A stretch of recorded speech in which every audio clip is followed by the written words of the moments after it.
Cordelia Lynch reporting. Well, I'm joined now by Labour's Deputy Leader Harriet Harman and the Guardian columnist Zoe Williams. Let's just be clear, you signed the colour off, did you? You take responsibility for the pink? I do. And when did you do this? I can't remember. Before Ages they went ago. out and sprayed it, especially that colour. OK, and you didn't foresee the controversy?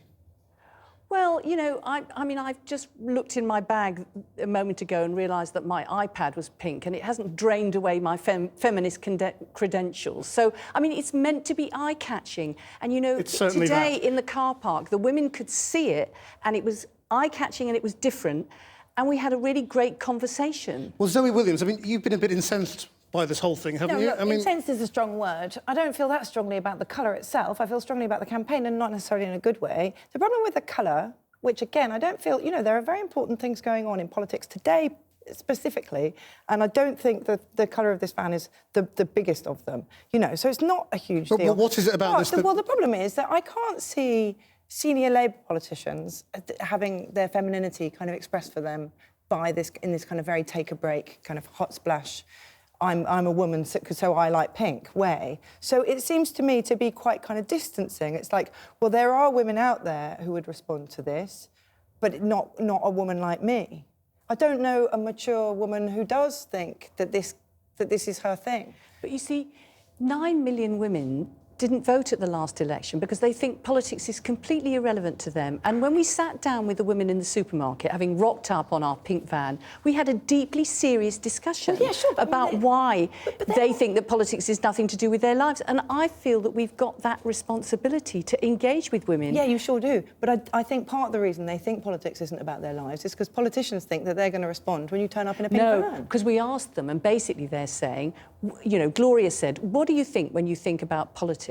And they said, men. They actually don't see women there. And we were saying, this van is out there to say, we are in politics. We're outnumbered, but we're in politics, and we're in politics to speak up for you, and therefore do vote. But it's a bit rubbish. The first day you target women, you turn up at an Asda. You know, you go to a supermarket in a pink vehicle. I mean, that says something about what you think of as women voters, doesn't it? But to go to a supermarket where there's 450 people working there, 60% of them women, the manager's actually a woman, I make no apology for going to talk to them. It was a privilege to talk to them. And some of them don't vote. And that is a judgment on us. So we've got to listen to that and get out there. Instead of commentating knowledgeably from Westminster, we've got to go out there and listen to why they think we're irrelevant. What have you been doing for 4 years? Why are you doing it now in the 3 months before the election? Well, I mean, it is ironic that I've had to get till I'm 64 until we've had a proper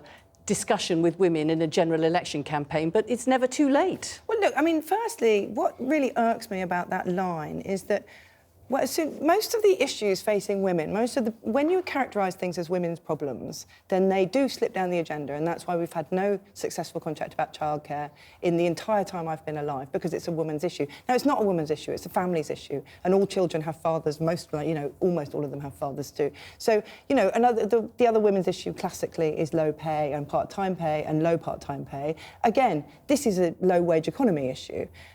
My problem is that it's a way of distancing yourself from proper political discourse. You're saying, well, as soon as if we can at least turn this into an identity issue, you're a woman, what do women care about? Then we don't have to deal with kind of systemic problems that make us sound this way or stuck or 70s or 90s or whatever.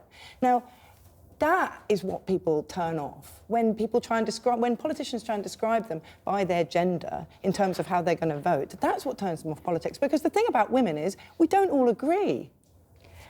Well, I think you should come on the bus with us one time and listen to what women are actually saying, because, you know, the first thing they raised, you saw there in that clip, was the question of trying to balance work and family life, especially when there's the long school holidays. Now, honestly, if you sit down in a committee in Parliament of overwhelmingly men, the burning issue for them will not be. It's about the prioritisation. And of course children have got a father as well as a mother. It didn't seem to bother the women out in that in but that car listen, park. OK, so to the be honest. second people who said, they said, what are the burning issues? They said benefits and immigration. What on earth have those got to do with women, except that women are interested in them? Because we are listening. So we are...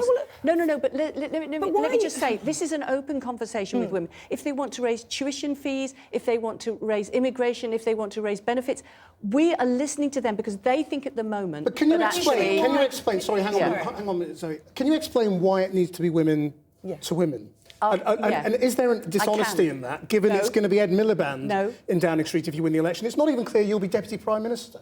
Isn't this whole thing rather misleading? It's the women say that they think that actually politics is a men's activity that understands nothing about their lives. And we are there to say, we completely see that, but although we're a minority and we have not got all the way where we need to go as women, we are in there to speak up for you and to listen to your concerns, and actually we are on your side and we want to make change. And actually we're not there all the way in the Labour Party, but we are a much more balanced team of women and men.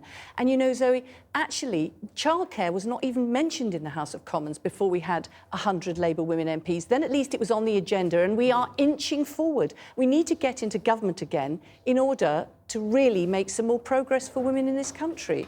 I mean, no, for sure. Look, I agree that you need to get into government again. My problem is, the second problem is that it is too little. It is a lot too little too late, isn't it? I mean, these women's ideas aren't going to get into your manifesto. Your manifesto has already been written by two men. One of them was at Oxford with you're listening. What are you going to do with your listening? Because basically, well, firstly, I think it's democratically important that women feel that there's something to vote for, that there's not millions of women who don't vote. But they can be listened to and then ignored. No. But the second thing is that I want us to go into government with the words of those women in our heads, so that when we get in there, we deliver for them. And to do that, you have to be out there. Well, sure. But if you'd been out there before you presented your ideas, that might look like a listening exercise. But if you're out there after your ideas are already in manifesto form, what it looks like instead is looking like your listening exercise, which is the opposite of a listening exercise. No. It's the run-up to an election, and we are basically saying, use your vote. Okay. Don't be one of the missing millions. Use your vote. We've got to leave it there. Thank you both very much indeed. That was very good. Thank you. John.